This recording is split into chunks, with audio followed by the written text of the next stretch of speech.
Peoples party نے ممبئی حملوں پر نواز شریف کا بیانیہ مسترد کر دیا۔ پیپلز پارٹی کی رہنما شیری رحمان کہتی ہیں نواز شریف نے مودی کے موقف کی تائید کی۔ پاکستان کی وقار میاں نواز شریف کے سٹیٹمنٹ سے ہم سمجھتے ہیں بری طرح مجروح کرنے کی گئی ہے، اور پاکستان پیپلز پارٹی ان کے اس غیر ذمہ دارانہ سٹیٹمنٹ کو مسترد کرتی ہے۔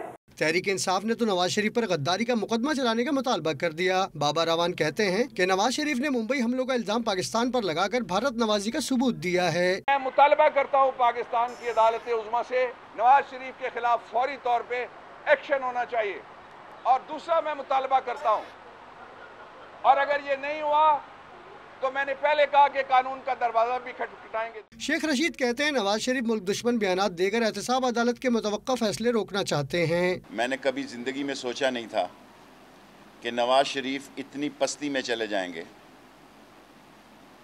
کہ اقتدار کی بھوک میں وہ ملک کی سوچ کو بھی داؤ پہ لگا دیں گے۔ آج انہوں نے مودی کو ٹپ دی ہے، متوقع احتساب عدالت کے فیصلے میں رکاوٹ یا اس کے متبادل انتظامات کے لیے۔ سابق وزیر اعلیٰ پنجاب چودھری پرویز الہی کا کہنا تھا کہ نواز شریف نے اپنی کرپشن بچانے کے لیے ملکی سالمیت کو داؤ پر لگا دیا۔ ممبئی حملوں پر بیان دے کر نواز شریف نے غداری کا ثبوت دیا۔